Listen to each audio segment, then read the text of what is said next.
Ti je edhe deputeti po asaj zone.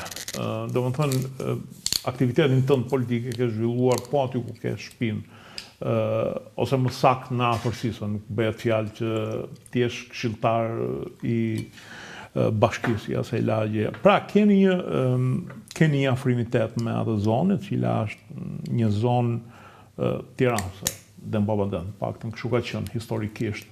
Ashtu është donë. Edhe ashtu është donë, pa ndërhyrje. Për Pezelmsi është një komunitet më i diversifikuar, pra do të thosh janë më i pasuruar me banorë të parët kanë mbritur dipranët që kanë ndihmuar nga Kalajdotë që kanë ndihmuar me baktin, pra me blektorin, edhe kam bërë i vizitova për ca ditësh, familje madhe Shira, pastaj kanë ardhur martaneshasit, përsëri me të njëjtën gjë, pra një komunitet i mrekullueshëm martaneshas, pastaj kanë filluar një nga një kanë ardhur Beratasit, aty ka qenë një kryetar kooperative Beratas i mrekullueshëm që për mua është një nga ato dhuratat që nuk i meriton, sepse kur tonë, je nga Berati, po dhe flasim për Nezir Goricën akoma, kështu që kanë ardhur Beratas, ka ardhur Kuksian, kanë ardhur Dibran të tjerë më vonë pas 90-s. Kështu që është një Pezelmsi, po ta shikosh, biles edhe kur shkon aty ti menjëherë dukesh edhe mënyra se si ne fatkeqësisht e kemi menaxhuar territorin në fillim të viteve 90, është sikur ke hedhur një grusht me Lego, edhe janë shpërndar tek ai pellgu atje te ai baseni, që është dhe sfida e sotme, sepse ne duhet urgjentisht që ta urbanizojmë atë zonën, pa humbur bukurinë e fshatit, dhe pa humbur atë gjë, po e vërteta që atje ka shumë banesa, ujësjellës, kanalizime, kjo është sfida, rrugët. Kanalizimet në fakt ka qenë pak e vështirë, sepse shpërndarja që neve kemi në territor të godinave është hajde ujësjellësi se një copë tub do shtrish deri aty, po kanalizimi jurave të zeza është problematike e madhe për fshatrat shqiptare se si janë shtrirë. Dhe asnjëri tonë nuk e kupton që nuk është zgjidhje kjo gropa septike, hap një grop aty sepse ajo e helmon tokën, thonë specialistët. Duhet bërë një grop sipas parametrave shkencor.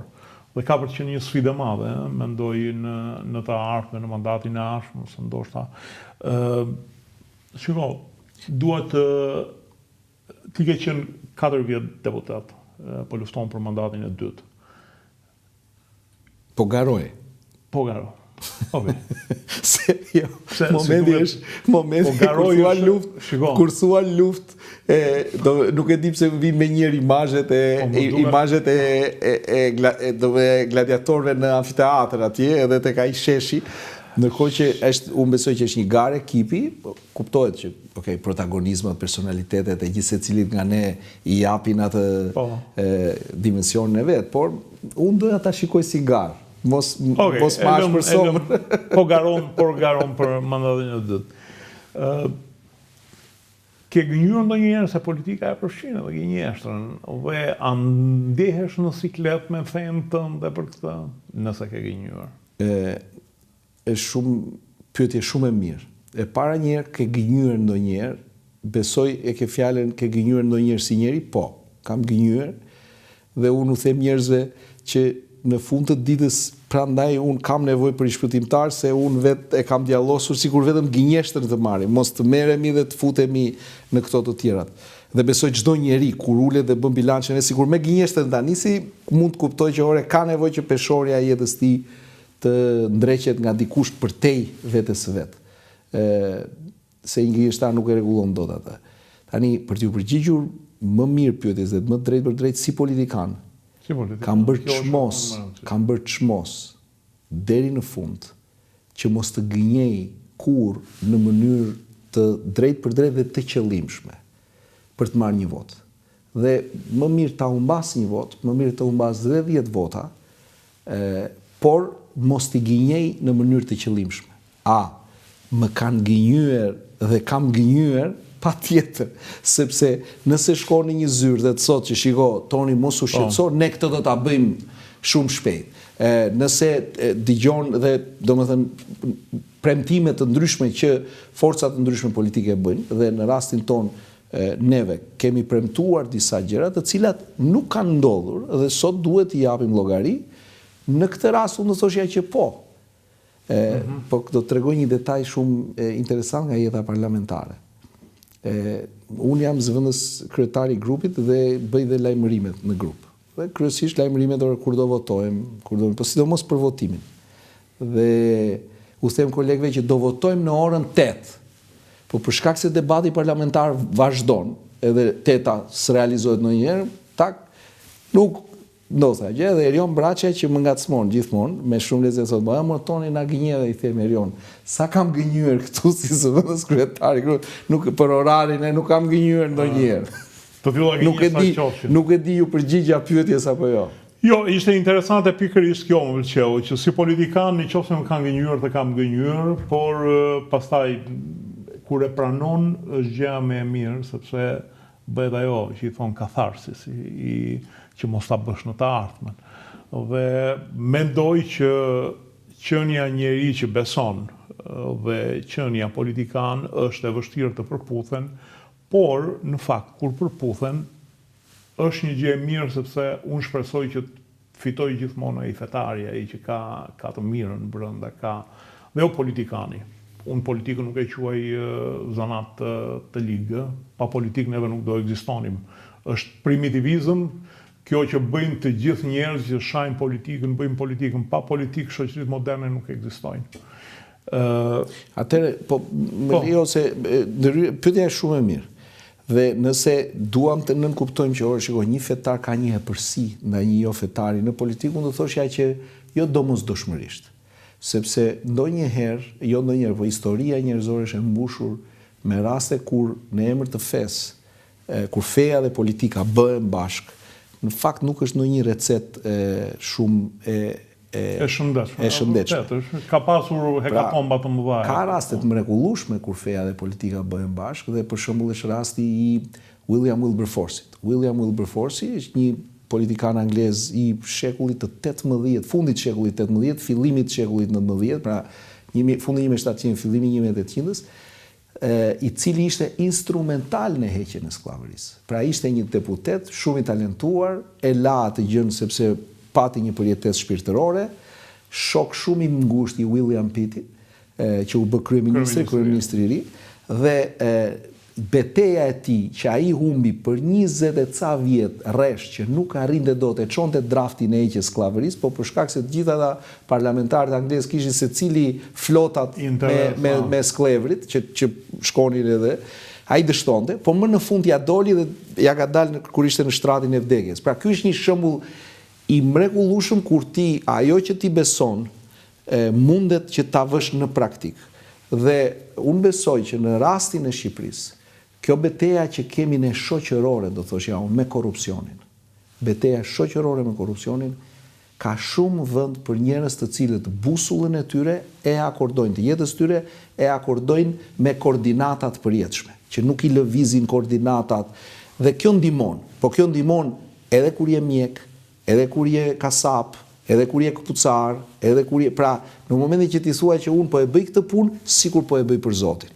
Dhe jo, po e bëj këtë punë, do ta fusë edhe Zotin në lojë, por në fund do fitoj unë. Këtu pasaj kemi humbur të gjithë dhe kemi humbur rënd. Ka një, shikon, nuk është vetëm ai, Partia Demokristane, e cila e bëri Italinë, kjo që është themeluar nga një prit, Don Luigi Sturzo.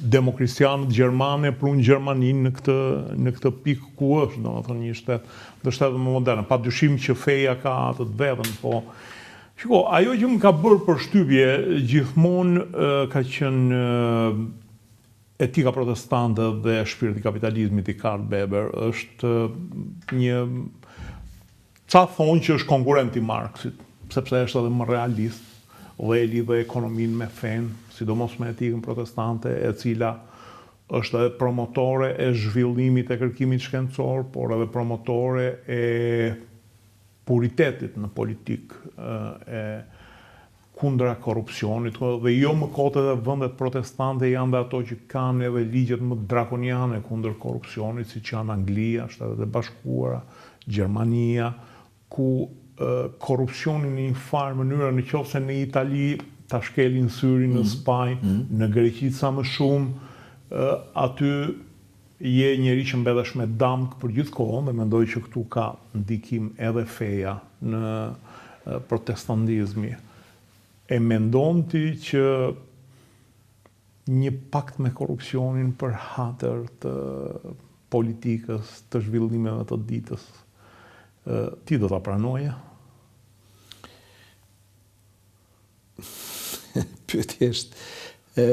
Pyetja është shumë është një pyetje që meriton Nuk e kam vetëm ti, a do ta pranoj korrupsionin? Ka një përgjigje, po rrije me një të korruptuar. Eksakt, këtë prandaj doja që të shoh. Ka një përgjigje të shpejtë e të shkurtër, të thoshë jo. Absolutisht nuk do ta pranoj, sepse është njësoj si të marrësh dhe të bësh kafshë shtëpiake një dragua. Pra ta marrësh një dragua të vogël, edhe ta bësh si kafshë shtëpiake. Edhe të thua që shiko, unë këtë dragojnë, do ta marr, do ta zbuz, do luaj, ky do më njohë, ne do lozim bashkë, e kështu gjërash, dhe unë garantoj që një ditë në fund fare i dragoj do të të hajë. Kjo nuk diskutohet. Kështu që këtu mbaron historia. A do shoqërohesh me një të korruptuar? Siç e thash, ne ungjillorët shkojmë gjithmonë te ungjilli. Edhe Weberi është sociolog në fakt. Weberi në atë që ka bërë etika protestante e punës dhe shpirti kapitalizmit, ka bërë studimin sociologjik, pra antropologjik të gjës që ore ku ndryshon pse veriu e Europës e jeton kapitalizmin dhe e sheh kapitalizmin me një lloj entuziazmi dhe pse jugu e Europës e sheh atë kapitalizmin ashtu për të bërë pak hile. Dhe gjitha elit me rolin e paras, po edhe me rolin e punës. Pra se si puna për protestantet është ajo që u thash më parë, si mund të adhurojmë duke punuar, si mund të adhurojmë Zotin duke punuar, dhe se si paraja nuk në vetvete është neutrale, lakmia për para është burimi të gjitha të këqijave. Nëse të fillon lakmon paran dhe jo ta shikosh atë si një mjet shkëmbimin. Tani vim tek pyetja që është jashtëzakonisht interesante.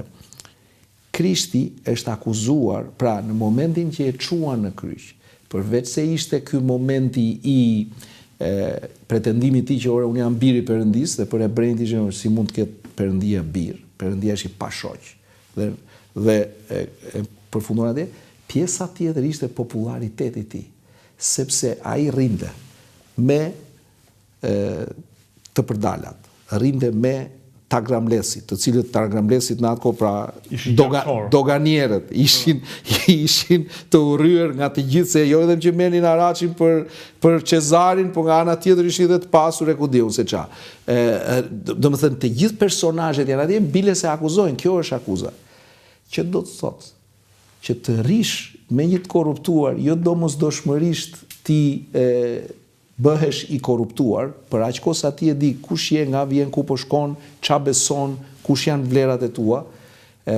Madje unë do të thoshja që ne kemi një sër historish në Bibël dhe kërkoj ndjes se s'dua të kthehet kështu në studim biblik, po ka disa personazhe, sidomos në Dhjetën e Vjetër, siç janë Danieli, është një libër i tërë për Daniel, apo Jozefi, që fillon një nga patriarkët e izraelitëve, e historisë biblike, djali i Jakobit, pra që arriti të bëhet ndihmësi i faraonit. Këta njerëz jetonin dhe punonin në sisteme të korruptuara, se ma thon shpejt, si mundesh ti, si rriti me këtë, si rriti me atë. Kemi edhe zmadhimin mediatik. Para një që unë nuk gjykoj njerëz. Domethënë nuk jam unë gjyqtari që them ky është kështu, ky është ashtu. E dyta, unë besoj që gjithë secili nga ne, çdo njeri ka potencialin për të ndryshuar dhe për të bërë një gjë të mirë pavarësisht asaj gjë që ai mund të jetë duke bërë në atë moment.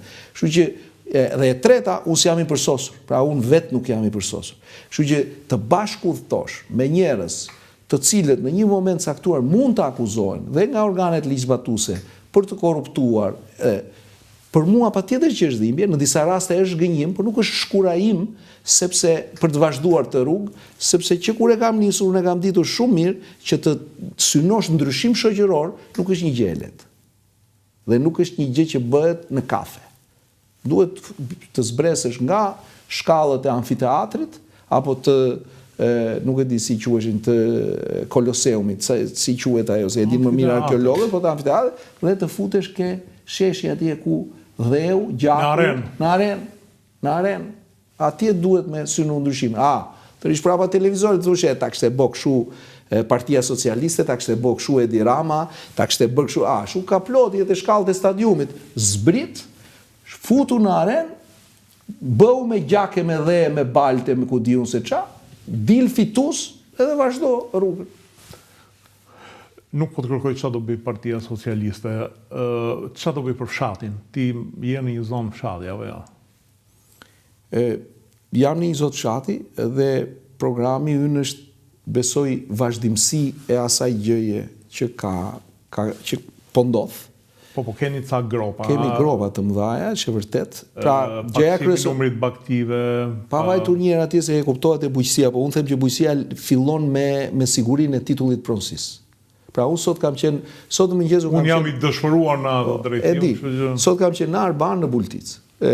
Në Arban, i gjithë komuniteti që takova atje, ishte, ore zotëri, certifikatat, letrat e tokës. Dhe nesër, unë do t'jem në komisionin e posaçëm që ne ngritëm për mirëqeverisje, antikorrupsion, sundimin e ligjit. Ku çështja e pronës, në atë komponent që unë pata mundësi që të punoja e të shërbeja me kolegë të tjerë, që është sundimi i ligjit, ishte prona.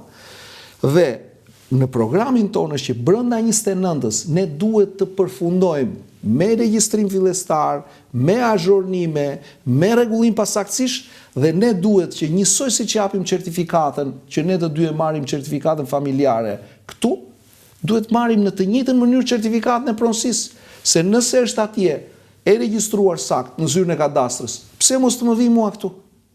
Dhe të përfundojmë një herë e mirë me këta personazhet që na shfaqen nëpër sportele e që na vinë nëpër shpreh. Domethënë kjo historia, pra është një. Besoj që është një gjë shumë e madhe në program. Besoj që ne këtë duhet ta marrim jashtëzakonisht seriozisht, që në 29-ën kur të kthehemi prap Partia Socialiste me apo pa Toni Gogun të shkoj ballë lart atje dhe të thotë siç bëm reformën e drejtësi, kështu dhe ne bëm reformën e pronës. Kjo do të më e madhe, sepse bëni shqiptarët pronar. Deri tash kanë AMTP që nuk ju blen një lek. Që do të thotë që në një moment të caktuar, nëse ai do të ndërtojë, nëse ai do të bashkohet me një tjetër të rrisi sipërfaqen e punueshme, ai të jetë i lirë. Tani vim te bujqësia që thatë ju. Unë mendoj që ishin sinjale jashtëzakonisht pozitive, pavarësisht zhurmës mediatike dhe pavarësisht atyre keq funksionimeve derisa drejtësia t'i provoj që janë dhe fenomene korruptive. Por që ne arritëm të shkonim dhe të konkuronim në program serios, siç është i Pardi, të riqnim fonde dhe pastaj fermerët tanë të merrnin dhe t'i vinin ato në punë, se s'ka faj fermeri nëse aty burokratë caktuar marrin qoftë, unë them keq funksionojnë, por nëse janë të korruptuar të do na e thot drejtësia dhe të digjet ky fermeri është e padrejtë. Po unë besoj që me atë program neve do të arrim që të mundet t'i shërbejmë bujqësisë tonë. Pra, kryeministri e thot shpesh, për 10 vjet të roqim 200 milion. Në një vit, kur ne të antarësohemi, do t'jetë 300 milion subvencioni që vjen për bujqësinë. Çfarë do të thotë kjo?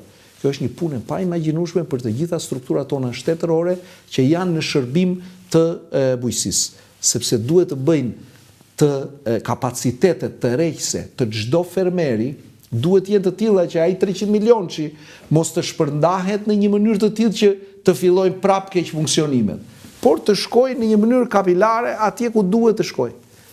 Kam në zonë, jam duke folur në 5 të vogël, një familje ku babai e ka mbyllur vitin 90 në maj të traktorit, e ka privatizuar atë traktor dhe nga ai traktor që duhet jetë kinez në mos gaboj, ai ka ardhur tek John Deere amerikan apo ku diun te Lamborghini, te këto makineritë e fundit europiane, jam duke folur për mekanik bujqësore.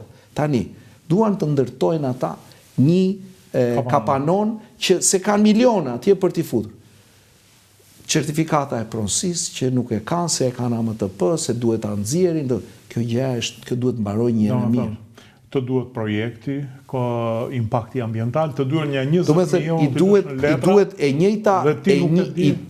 i duhen të njëjtat kapacitete që i duhen një ndërtuesi që në fakt e ka biznes në mes Tiranës. Kjo gjëja duhet përfundoj dhe çfarë ndodhi? Kemi bërë një vendim këshillit ministrave, i cila kur vjen puna tek ndërtimet në bujqësi, lejet jepen me njëherë. Tani duhet vazhdoj zbatimi. Pra, burokratët tanë duhet ta kuptojnë që nuk është e njëjta sepse nuk ka gjë më të poshtër, mendoj unë, tani se sa zakonet.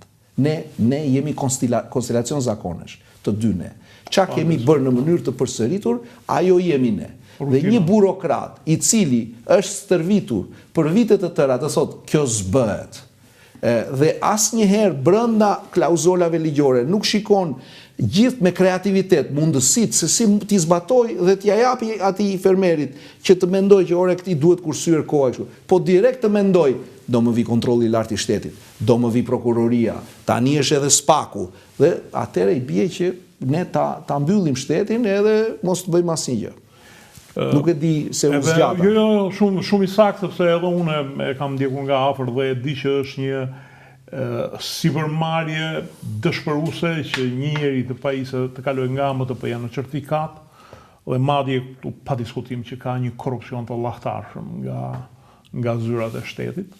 Po ta them si njëri që kam prekur me dorën time këtë, nuk kam nevojë domethënë për dëshmitar, dhe pastaj kjo lejë të ndërtimit që është më kollaj të marrësh një lejë ndërtimi në mes të Tiranës sepse nëse këtu je brenda vijës verdha, aty duhet të fillosh tokën bujqësore ta kthesh në trull ndërtimi e të tjera.